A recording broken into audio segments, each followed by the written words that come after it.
It isn't easy to find 30 people to fill the Women's Royal Rumble. With only about 10 active members on each the Raw and the SmackDown women's rosters, the WWE must dig into NXT, popular alumni, the Hall of Fame, and even Impact's selection of knockouts to fill all of the slots. Over the years, we've seen the return of names like Kelly, Trish Stratus, Lita, and even Melina. They can't seem to keep Michelle McCool out of the damn ring. But some superstars, even popular names, have yet to be given the invite. I'm Senior Siete for 7 Wrestling, and let's take a look at 7 women who have never returned to the WWE. Before we take a look at this list of ladies, be sure to hit the like button on this video, subscribe to this channel, and bump the notification bell so we can bring you more and more wrestling goodness. Number 1. Deborah.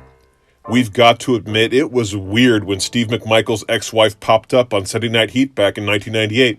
But she quickly made a name for herself as Jeff Jarrett's new manager.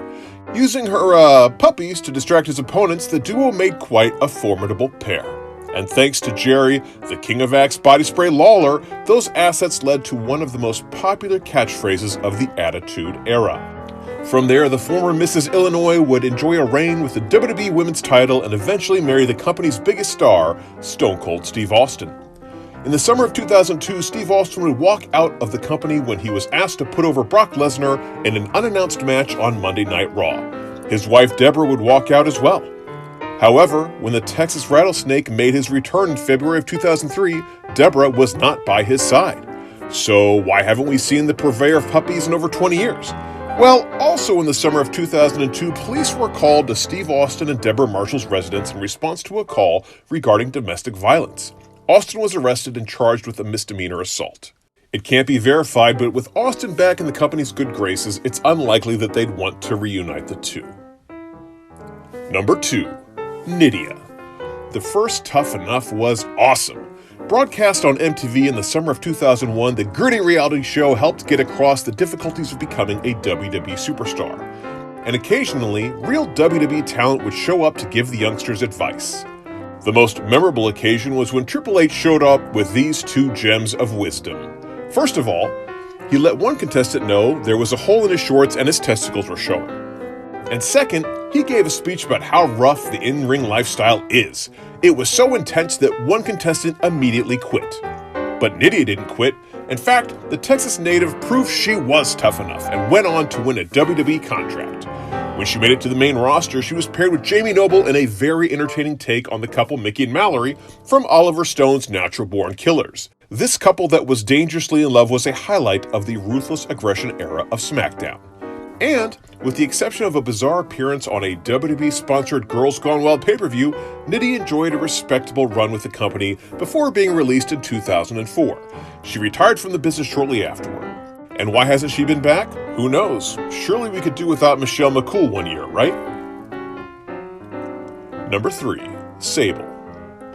There's a strong argument to be made that Sable was the second biggest star of the Attitude Era, just behind Stone Cold Steve Austin, which is surprising considering the blonde bombshell got her start as one of the many generic one-shot women that would escort Hunter Hearst Helmsley to the ring. Sky-high ratings, merchandise sales, and a record-breaking run on the cover of Playboy magazine, the former Mrs. Marvelous Mark Merrow had it all. And then things went south, with Sable suing WWE to the tune of $110 million, alleging such misconduct as sexual harassment and unsafe working conditions. She even showed up in the audience of a WCW show during the height of the Monday Night Wars. But that wasn't the last chapter in this book.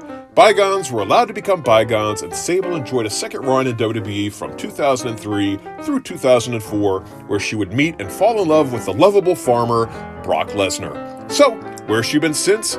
Good question. But knowing what we know about Brock, he probably just likes to keep this part of his life private. Number 4. The Cat. Jerry, the king of dating people half his age, Lawler's then-girlfriend Stacey Carter got her start in WWE as Deborah's personal assistant, Miss Kitty. Get it? Puppies? Kitties? Well, Vince Russo was probably rolling. Bro. Anyhow, Miss Kitty, who would eventually be known simply as the Cat, was probably the epitome of the lowest point in the history of the women's title. the championship was frequently being decided in exotic locations such as swimming pools and vats of chocolate pudding. She would eventually lose the title to Harvey Whippleman under the guise of Harvina in a, let me check this out, a Lumberjill Snow Bunny match. Yeah. In the midst of a feud with the Right to Censor in early 2001, the Cat was mysteriously released from her WWE contract. Lawler, in a show of unity with his then bride, walked out on his job behind the Raw announce desk. And 5 months later, she walked out on him. Why haven't we seen the Cat since her dismissal? Well, according to former WWE head of talent relations Jim Ross, the Cat was let go due to being difficult to work with. Add that to Lawler still being a prominent member of the WWE family, and we just can't imagine her being invited for a Royal Rumble cameo. Number 5. Christie Hemi. The Diva Surge, what a time to be alive. Models in bikinis with no wrestling backgrounds doing their best to woo the affection of the fickle, Ruthless Aggression era audiences. And nobody walked that tightrope better than the 2004 winner, Christie Hemi. Segments such as her, let me check my notes, eating a pie with your rear end helped propel the former Lingerie Football League quarterback to victory. And from there, she enjoyed a maybe not impressive, but somewhat on the borderline of respectable in-ring career, even going so far as to challenge Trish Stratus for the Women's Championship at WrestleMania 21. Upon her release in 2005, Hemi would go on to work for Impact Wrestling from 2006 to 2016, even being named the Knockout of the Year at one point. But outside of a brief appearance at the 2017 Hall of Fame ceremony in support of Beth Phoenix, Hemi hasn't been seen on WWE TV at all. Of course, seeing as she gave birth to quadruplets in 2017, she might not have time for literally anything else. Number 6. Layla L. The Diva Search, what a time to be alive. Models in bikinis with no wrestling background. I'm sorry. I already did that intro.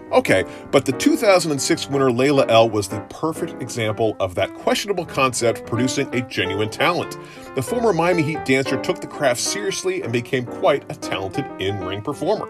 In fact, her late cool run with future Mrs. Undertaker Michelle McCool was responsible for some wildly entertaining SmackDown moments. Piggy James excluded, obviously. The less said about that, the better. So why haven't we seen the Flawless One since her retirement in 2015? Well, your guess is as good as ours. Over the years, her former Lay Cool buddy has made a few Royal Rumble appearances, but Layla, she's been nowhere to be seen. And as far as we know, she doesn't have any quadruplets. Number 7. Eve Torres.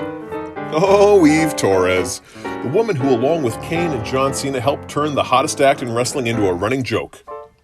A rolling joke. Woo. But what a run she had, following in Layla L's footsteps of former Diva Search winners who actually got pretty good at wrestling. The 3-time Divas champion had memorable matches with Beth Phoenix, Michelle McCool, and Natalya Neidhart.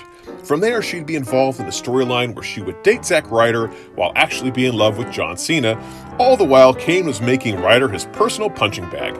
It was weird. But after her retirement in 2013, Torres never set foot in a ring again.